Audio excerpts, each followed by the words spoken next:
سوال یہ چل رہا ہے ادھر کہ ہمارے ساتھ جو بلال اظہر کیانی صاحب بھی بیٹھے ہوئے رکن قومی اسمبلی ہیں پی ایم ایل این کے، یہ جو آج لیٹر لکھا ہے اسپیکر قومی اسمبلی نے، اور اس کے اوپر جو الیکشن کمیشن جو ہے عامر، ہمارے جو بھائی ہیں عامر الیاس رانا صاحب، وہ بتا رہے ہیں کہ ایک پٹیشن، ایک متفق درخواست لے کے جا رہی ہے الیکشن کمیشن سپریم کورٹ کے پاس کہ جناب یہ تو ایک ترمیمی بل آ چکا ہے جس کے اندر لائلٹی اب چینج نہیں ہو سکتی اگر ڈیٹ گزر جائے۔ آپ کے نزدیک الیکشن کمیشن جو ہے اس پہ کنٹیمپٹ لگ سکتی ہے اگر وہ کسی صورت میں سپریم کورٹ کا فائنل فیصلہ نہ مانے، یا وہ کیونکہ آئینی ادارہ کنٹیمپٹ نہیں لگ سکتی؟ 100% لگے گی اور لگنی چاہیے۔ دیکھیے انہوں نے ایک تباہی کے دہانے پہ لا کے ملک کو کھڑا کر دیا ہے۔ یہ 3 سال سے یہی کچھ کر رہے ہیں، سپریم کورٹ کی یہ تضحیق کر رہے ہیں، یہ پارلیمان کھیلتے ہیں، اس کے پیچھے جاتے ہیں، چھپتے ہیں۔ یہ جو ہے تضحیق جو ہے آئین کی بالکل اس انداز سے ہو رہی ہے کہ خدا نہ خواستہ یہ خاکم بدہن اگر عمرانی معاہدہ اس طرح سے انہوں نے مجروح کیا جس طرح سے یہ کر رہے ہیں، تو یقین کیجئے گا کہ باقی کا بچا ہوا پاکستان بھی جو ہے ہل کے رہ گیا ہے،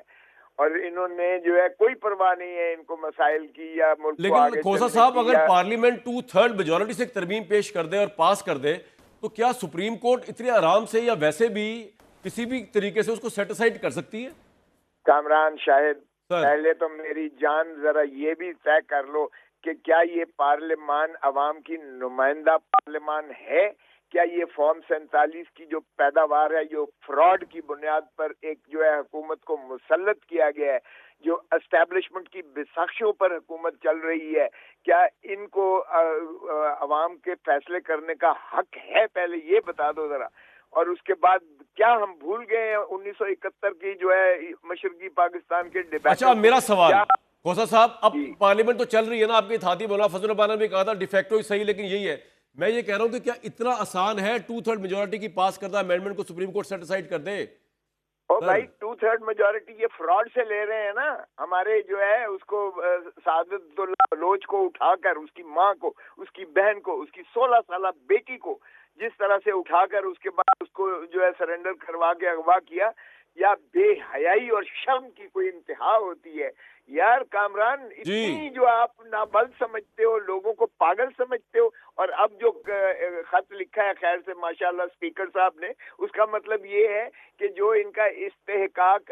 نہیں ہے مخصوص نشستوں کا، وہ بھی ان کو دے دی جائیں تاکہ ان کی 2/3 بن جائے، جس کا انہوں کی انٹائٹلمنٹ نہیں ہے، جس طرح پہلے مخصوص نشستیں ان کو دی گئی تھی، جو سپریم کورٹ کے جو ہے بینچ 13 رکنی بینچ نے ان کو کالعدم قرار دیا، یہ پھر اس کو واپس لینے کی کوشش ہے۔ ایک منظرنامہ پیش کر رہا ہوں آپ کے سامنے۔ لیٹ سپوز حکومت اپنی عددی اکثریت کی بنیاد پہ، لیٹ سپوز آپ مولانا فضل الرحمان کو ساتھ نہ لیں، وچ ایور وے ایک امینڈمنٹ یہ قائم کر کے ایک آئینی عدالت قائم کر دیتی ہے، سپریم کورٹ اس کو آپ کی پٹیشن پہ یا وکلا کی پٹیشن پہ سٹرائک ڈاؤن بھی کر دیتی ہے، اور پرائم منسٹر پاکستان پھر بھی اس آئینی عدالت کا نوٹیفیکیشن جاری کر دیتا ہے، دین واٹ؟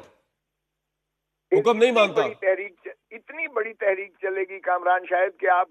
2006 اور 7 والی بھول جائیں گے، کیونکہ جو وکلاء یہ غلامی تسلیم نہیں کریں گے۔ عدالت کو انہوں نے جو ہے اسی طرح غلام بنا دیا ہے جس طرح انہوں نے نیب کو اپنی انجینئرنگ، پولیٹیکل انجینئر، جس طرح انہوں نے جو الیکشن کمیشن آف پاکستان کو اپنی غلام اور باندی اور لونڈی بنا لیا ہے، جس طرح یہ خود اسٹیبلشمنٹ کے غلام اور